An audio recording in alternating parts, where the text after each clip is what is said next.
नियम के तहत बीएलओ को 3 बार मतदाताओं के यहां जाना था। क्या वो 3 बार वाकई में गए? क्या बीएलओ ने भौतिक सत्यापन के बाद मतदाताओं को एक्नॉलेजमेंट स्लिप दिया या कोई रसीद प्राप्ति अथवा पावती दी गई? ये सवाल है। छठा, संपूर्ण बिहार में कितने प्रतिशत मतदाताओं को एक्नॉलेजमेंट स्लिप जो है वो दी गई है? क्या इसकी दर 1% से भी कम है? ये सवाल जो है चुनाव आयोग से हम लोग पूछना चाहते हैं। 7वां, क्या मतदाताओं को उनका नाम काटने से पहले कोई नोटिस या सूचना दी गई थी? ये प्रैक्टिस है और ये गाइडलाइन है चुनाव आयोग का कि आपने जो 65 लाख मतदाताओं का आपने नाम काटा, तो क्या आपने उनको कोई नोटिस पहले दिया? क्या कारण बताओ कि आपका नाम काटा जा रहा है और आप बताइए क्यों ना काटा जाए। ऐसा कुछ नोटिस दिया चुनाव आयोग ने? यानी बार बार अपने ही गाइडलाइन को ये जो है तोड़ रहे हैं। अपने ही बनाए गए नियम को ये चुनाव आयोग जो है नहीं मान रही है। 8वां प्रश्न है मेरा, क्या सूची से हटाए गए इन 65 लाख मतदाताओं को अपील का मौका मिला? 9वां, जब आप इतने लोगों के घर गए नहीं, पावती आपने दी नहीं, नाम काटने से पहले नोटिस आपने दिया नहीं, तो इसका स्पष्ट मतलब है आप टारगेटेड काम कर रहे हैं और लोकतंत्र को खत्म करने का काम कर रहे हैं। ये तो स्पष्ट हो गया। 10वां, ऐसे गणना प्रपत्रों की संख्या कितनी है जिनके साथ कोई दस्तावेज संलग्न नहीं था, एवं ऐसे कितने प्रपत्र है जिनके साथ फोटो संग्रहण नहीं था? यह आंकड़ा भी चुनाव आयोग सार्वजनिक करे। तो ये जितने सवाल है हमारे, आखिर चुनाव आयोग बच क्यों रहा है, छुपा क्यों रहा है? ये ज्ञानेश गुप्ता जी से हम जानना चाहते हैं कि आप ट्रांसपेरेंसी क्यों नहीं रख रहे हैं? 65 लाख मतदाताओं का नाम, हमारे यहाँ एक लड़का काम करता है, गोपालगंज का है, स्टाफ है मेरा, उसका नाम है, उसके भौजाई का नाम है, उसके भाई का नाम नहीं है। बल्कि वो एनरोलमेंट जो सत्यापन जो करना था वो भी किया, लेकिन नाम गायब है। ऐसे कई केसेस हैं। ये आखिर ट्रांसपेरेंसी जो है क्यों नहीं बढ़ रहा है चुनाव आयोग? अब कुछ मांगे हैं, हालांकि चुनाव आयोग को तो सुनना नहीं है, लेकिन कुछ जायज हमारी मांगे हैं। निर्वाचन आयोग तत्काल उन सभी मतदाताओं की सूची कारण सहित बूथवार उपलब्ध कराए जिनका नाम ड्राफ्ट मतदाता सूची में नहीं है। हम लोग चाहते हैं कि क्या कारण है, और बूथ वाइज, विधानसभा वाइज नहीं, बूथ वाइज जो है आप जो है पॉलिटिकल पार्टी को दीजिए। और क्या कारण है, आपने उस फॉर्म में देखिए, कोई कारण नहीं है, कारण ही नहीं है। क्या कारण है? क्यों नाम काटा गया, किस लिए? और आप प्रेस रिलीज करते तो सब आंकड़ा देते हैं, टोटल फिगर में देते हैं, तो आप बूथ वाइज देने में आपको क्या दिक्कत है? तो हमारी मांग है कि एक तो ये होना चाहिए, जो मृतक हैं, शिफ्टेड है, रिपीटेड है और अनट्रेसेबल जो लोग हैं, विधानसभा बूथवार श्रेणीबद्ध सूची सार्वजनिक की जाए। तीसरा, जब तक ये पारदर्शिता बहाल नहीं होती तब तक ड्राफ्ट मतदाता सूची पर आपत्ति दर्ज करने की अंतिम तिथि बढ़ाई जाए। चुनाव आयोग ने इसके लिए केवल 7 दिन का ही मात्र समय दिया है। 65 लाख लोग हैं, कौन कहां है, नहीं है, किसका नाम कटा है, अभी पता ही नहीं चल रहा है। आपने कोई लिस्ट उपलब्ध नहीं कराई बूथ वाइज। ये नहीं बता रहे कि कौन मर गया, कौन शिफ्टेड है, तो लोग अपील भी जाएंगे तो कैसे जाएंगे? और आपने केवल 7 दिन का समय दिया, तो इसको हम लोग चाहते इस अवधि को बढ़ाया जाए। चौथा, हमारा विनम्र आग्रह है कि सर्वोच्च न्यायालय को इस विषय पर स्वतः संज्ञान लेकर निर्वाचन आयोग से विस्तृत स्पष्टीकरण लेना चाहिए। यानी हमारी सुप्रीम कोर्ट से भी मांग है कि जो है इसको संज्ञान में लेकर के चुनाव आयोग से इन सब का जो है जवाब से एक स्पष्टीकरण, फैक्ट्स जो है वो सुप्रीम कोर्ट जो है मांगे। ये पूरा खेल जो है, जो हम लोगों को संदेह था शुरू से, और इतनी बड़ी पैमाने पे जो धांधली की गई, आप सब लोगों ने देखा होगा। अंगूठा मारा गया, बीएलओ खुद ही फॉर्म साइन करके अपलोड करते गए, कोई फोटो नहीं लिया गया, कोई दस्तावेज नहीं लिया गया। आखिर पता तो चले किससे दस्तावेज लिया है, नहीं लिया है, और कारण क्या है काटने का नाम, आप वो तो बताइए। आपने बस तय कर दिया कि बिहार की जो एसआईआर हुई उसमें 65 लाख मतदाताओं का नाम जो है काट दिया गया। अरे कोई फिगर सोच नहीं है, कोई फिगर डाल दीजिएगा without any evidence and proof.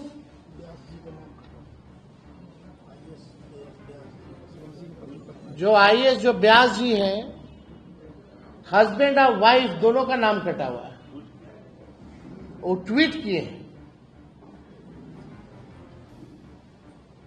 अब तो सुप्रीम कोर्ट ने कहा था 15 सबूत अगर ये बूथ वाइज अगर ये दे देंगे तो हम लोग भी तो अध्ययन करेंगे ना, हमारी भी तो बूथ कमेटी है, लोग हर बूथ पे व्यक्ति है हमारा, लेकिन बता ही नहीं रहे कौन है। मतलब आपने खुद ही जो है फॉर्म भरा, आपने खुद ही फॉर्म अपलोड किया, आप ही ने निर्णय लिया एसआईआर कराने का, आपके मन में जो संख्या है वो काट दिए, अब फिर लास्ट में बोलते हैं कि हम बताएंगे नहीं। ये कौन सी प्रक्रिया है भाई? ऐसा कभी तो हुआ नहीं है। ये तो तानाशाही है, ये लोकतंत्र का है। चुनाव आयोग जो है इंडिपेंडेंट बॉडी है, कमीशन है, कॉन्स्टिट्यूशन इंस्टीट्यूशन है, संवैधानिक संस्था है। उसका काम है निष्पक्षता से चुनाव कराना, वोटरों को जोड़ना। और आप जो है एक पॉलिटिकल पार्टी का चुनाव आयोग का ज्ञानेश गुप्ता जो है एक प्रकोष्ठ बन करके रह गए। एक बार भी पूरी प्रक्रिया के समय ज्ञानेश गुप्ता इलेक्शन कमिश्नर एक बार भी सामने आए नहीं। हम चुनौती देते हैं, अगर ज्ञानेश गुप्ता जी आपने ट्रांसपेरेंसी रखी है, अगर आपने ईमानदारी से अपने काम को किया है, तो हमारे सवालों का आप जवाब दीजिए। अब बूथ वाइज कैटेगरी, चाहे मृतकों का हो, शिफ्टेड का हो, अनरिप्रेजेंटेड का हो या रिपीटेड वोटर्स का हो, आप बूथ वाइज जो है बताइए, लोगों को बताइए किन किन लोगों का, किन कारणों से आपने 65 लाख लोगों का वोटर लिस्ट से आपने नाम काटा है। यह अद्भुत है, ऐसा हम लोगों ने जो है नहीं देखा।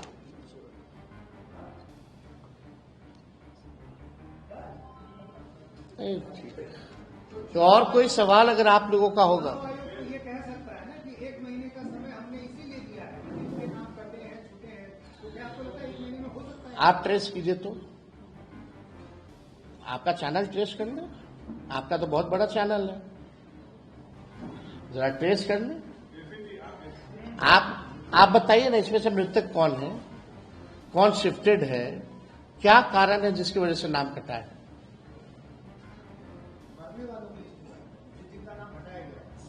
शिफ्टेड हो, मरने वाले का हो, अनरिप्रेजेंटेड हो, रिपीटेड हो, आखिर आप बताइएगा ना कि इस बूथ पे ये रिपीटेड वोटर था, इसलिए हमको ये आपत्ति थी, ये डॉक्यूमेंट मिला तो इसका नाम काट दिया गया।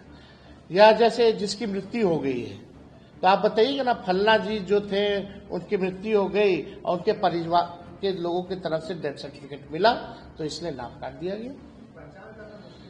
तो अब तो चुनाव आयोग तो कर लिया ना, तभी ना काटा। जब चुनाव आयोग को सब पता है तो हम लोगों को बताने में क्या आपत्ति है भाई? पॉलिटिकल पार्टी को भाई, हम लोग ना मतदाता के पास जाते हैं वोट मांगने, ये हमारा अधिकार है। हर एक पॉलिटिकल पार्टी को, नेताओं को जो चुनाव लड़ेगा उसका अधिकार बनता है कि उसको बूथ वाइज जो है ये लिस्ट जो है उपलब्ध कराई जाए, पता तो चले उनके क्षेत्र में कौन वोटर्स है नहीं है। हमको पता ही नहीं होगा कि मेरे क्षेत्र में कौन वोटर है, किसकी मृत्यु से नाम काट दिया गया, किसको रिपीटेड से नाम काट दिया गया, पता तो होना चाहिए ना भाई। ये तो हर एक लोगों का अधिकार बनता है। आप बूथ वाइज जो है इसलिए मांग कर रहे हैं ना, आप बूथ वाइज आप दे दीजिए। अगर आप ईमानदार हैं और आपके पास सब तो होगा, बूथ ही वाइज ना आपने लिया होगा तब ना उसको आप क्लब किए होंगे।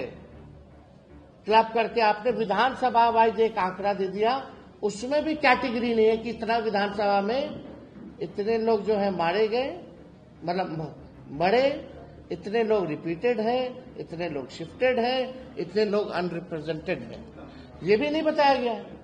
अरे विधानसभा वाइज क्या देने का मतलब है?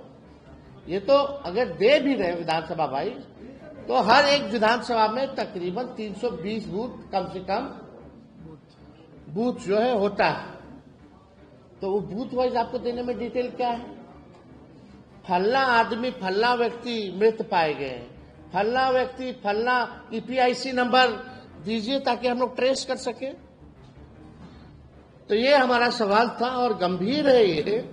अब सोचिए आईएएस लोगों का कट रहा है नाम, मियाँ बीवी का, हमारे घर का जो स्टाफ है जो फड़ा फॉर्म उसका नाम कट गया, तो आम गरीबों का अगर आप देखें तो आप समझ जाइए कि क्या है स्थिति। आपका आरोप है कि चुनाव आयोग जो है वो तथ्यों को छुपा रहा है। यही है ना मेरा, ये एप्लीकेशन है, मेरा भी नहीं है। हम चुनाव कैसे लड़ेंगे? अभी तो देखिए, ये चुनाव आयोग का एप्लीकेशन है और मेरा ईपीआईसी नंबर हमने इसमें डाला है। ईपीआईसी नंबर अगर आप चाहें तो हम बता भी दें,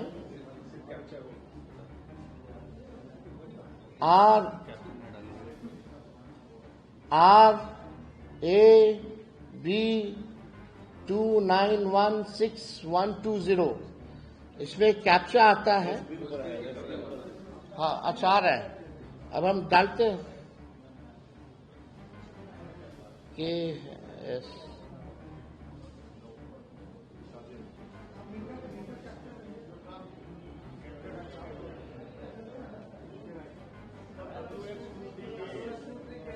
WNRN, अच्छा उसमें दूसरा चल रहा है।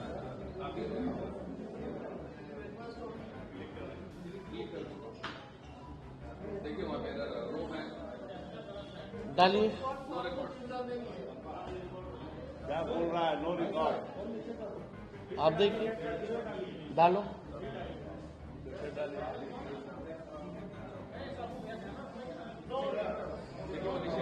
क्या नीचे लिख रहा है? देखिए, no record. What does it mean?